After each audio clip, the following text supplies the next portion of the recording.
नमस्कार। 100 से अधिक वैज्ञानिकों ने विज्ञान और साक्ष्य आधारित सोच के प्रति भारत सरकार के विरोधी रुख और झूठे आख्यानों, निराधार विचारों और भारत के बहुसंख्यवादी विचारों का पालन करने के लिए धार्मिकता के आवरण के समर्थन की निंदा की है।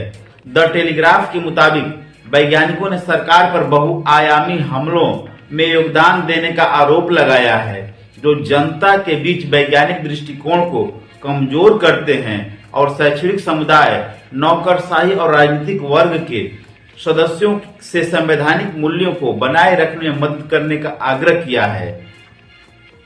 भारतीय संविधान में अपेक्षित है कि प्रत्येक नागरिक अपने अन्य मौलिक कर्तव्यों के साथ साथ वैज्ञानिक दृष्टिकोण, मानवतावाद तथा पूछताछ और सुधार की भावना विकसित करेगा। वैज्ञानिकों ने शुक्रवार को जारी एक बयान में कहा, सरकार और उसके विभिन्न अंग अब सक्रिय रूप से वैज्ञानिक दृष्टिकोण, स्वतंत्र या आलोचनात्मक सोच और साक्ष्य आधारित नीति निर्माण का विरोध करते हैं। वैज्ञानिकों ने आगे कहा कि यह विरोधी रुख व्यापक रूप से और लगातार जनता के बीच पहुंचाया जाता है, जिससे इस तरह के मनोभाव स्थित हो जाते हैं। बयान में किसी का नाम नहीं लिया गया है, लेकिन इसकी सामग्री अप्रमाणित या अवैज्ञानिक विचारों के प्रचार के बारे में चिंता की अभिव्यक्ति प्राचीन भारतीय ज्ञान की अतिशयोक्ति, कोविड-19 महामारी के दौरान कुछ प्रतिक्रियाएं, नरेंद्र मोदी सरकार में हुए घटनाक्रमों से संबंधित है। लगभग 6 महीने से तैयार किए जा रहे इस बयान को 28 फरवरी को कलकत्ता में all India people's science network के राष्ट्रीय सम्मेलन में अंतिम रूप से दिया गया।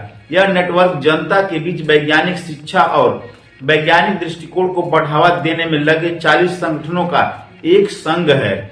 बयान पर भारतीय खगोल भौतिक संस्थान, भारतीय विज्ञान शिक्षा और अनुसंधान संस्थान, राष्ट्रीय जैविक विकास केंद्र, रमन अनुसंधान एवं अन्य सहित कई शैक्षणिक संस्थानों के 100 से अधिक हस्ताक्षरकर्ताओं में सेवारत और सेवानिवृत्त वैज्ञानिकों ने हस्ताक्षर किया है। उन्होंने यह भी चिंता व्यक्त की है कि सरकार और उससे संबद्ध सामाजिक ताकतों ने छद्म विज्ञान और पौराणिक कथाओं को इतिहास मानने के विश्वास को बढ़ावा दिया है और बहुसंख्यक समुदाय के बीच भी विविध धार्मिक मान्यताओं के विपरीत एकात्मक बहुसंख्यक धर्म और संस्कृति का निर्माण करने के लिए झूठे नैरेटिव का इस्तेमाल किया है।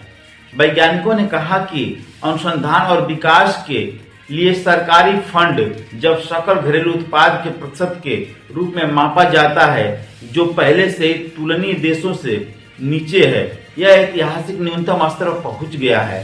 इस चिंता के बीच इससे नए वैज्ञानिक ज्ञान पैदा करने की भारत की क्षमता पर प्रतिकूल प्रभाव पड़ सकता है। उन्होंने कहा, सस्ते श्रम द्वारा घरेलू मांग पूरा करने को आत्मनिर्भरता के रूप में गलत तरीके से प्रस्तुत किया जाता है। इस प्रकार अनुसंधान और ज्ञान उत्पादन की आवश्यकता को कम करके आंका जाता है। वैज्ञानिकों ने सरकार पर विकास के आंकड़ों और विभिन्न वैश्विक रैंकिंग में भारत की स्थिति को भ्रामक आधारों पर चुनौती देने का आरोप लगाया है।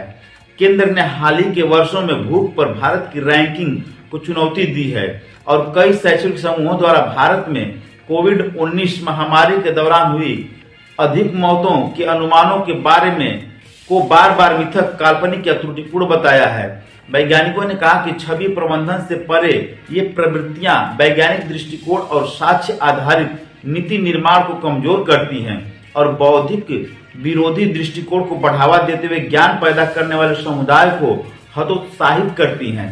बयान में कहा गया है कि राजनीतिक क्षेत्र की प्रमुख हस्तियों के अवैज्ञानिक दावे, काल्पनिक तकनीकी उपलब्धियों का दावा और प्राचीन भारतीय ज्ञान के बारे में बढ़ा चढ़ाकर विचार पेश करना अति राष्ट्रवादी नैरेटिव का निर्माण और समर्थन करता है।